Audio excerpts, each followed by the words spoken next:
नाज़रीन तव्हां खे ख़बर ॾींदा हलूं ॻोठ हाजी अब्दुल्ला खान नुहाणी दे 144 तहलका रगड़ी जे गवर्नमेंट प्राइमरी स्कूल खे उस्ताद न मिलण ऐं स्कूल में बुनियादी सहूलतूं न हुजण सबब मुस्तक़बिल जे मामारनि जो मुस्तक़बिल ऊंधा थियण लॻो। तइलीम खातो इगोर निंड सुतल गवर्नमेंट प्राइमरी स्कूल हाजी अब्दुल्ला खान नुहाणीअ जे स्कूल जो उस्ताद गुज़िरियल 1 साल खां मथे अरसो गुज़री वञण बावजूद रिटायर थियण खां पोइ तइलीम खाते जे अमलदारनि जी नाअहलीअ सबब उस्ताद मुक़रर न थियण जे करे मुस्तक़बिल जे मामारनि जो मुस्तक़बिल तबाह थियण लॻो, जंहिं सबब शागिर्द तोड़े ॻोठाणा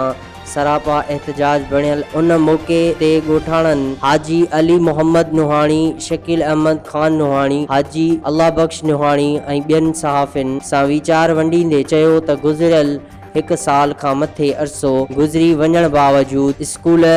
में उस्ताद न हुजण करे असां समूरे ॻोठ तोड़े भरपासे जे ॻोठनि जा ॿारड़ा हिन जदीद दौर में बि तालीम जहिड़ी अज़ीम ज़ेवर खां वांझायल आहिनि। स्कूल जी इमारत इंतहाई ज़बूं हाल हुजण करे छित जा चापड़ किरण करे शागिर्दनि जूं ज़िंदगियूं ख़तरे हेठि आहिनि। स्कूल में पीअण जो मिठो पाणी, वॉशरूम, बिजली ऐं स्कूल जी बिल्डिंग खे चौदीवारी जहिड़ियुनि बुनियादी सहूलतुनि खां महरूम करे स्कूल जी बिल्डिंग खे चौदीवारी न हुजण करे स्कूल में रोलू जानवरनि जी आम जॻह बणियल, जंहिं सबब स्कूल में पढ़ंदड़ मासूम शागिर्द ऐं शागिर्दियाणियूं सख़्त परेशानियुनि खे मुंहुं ॾेई रहिया आहिनि। ॻोठाणनि तइलीम वारे वज़ीर ऐं सेक्रेटरी तइलीम ऐं ॿियनि वसवारनि खां अपील कंदे चयो त गवर्नमेंट प्राइमरी स्कूल हाजी अब्दुल्ला खान नुहाणी में जल्द उस्ताद मुक़रर करे ऐं ॿियनि बुनियादी मसइलनि खे हल कयो वञे त जीअं मुस्तक़बिल जे मामारनि जो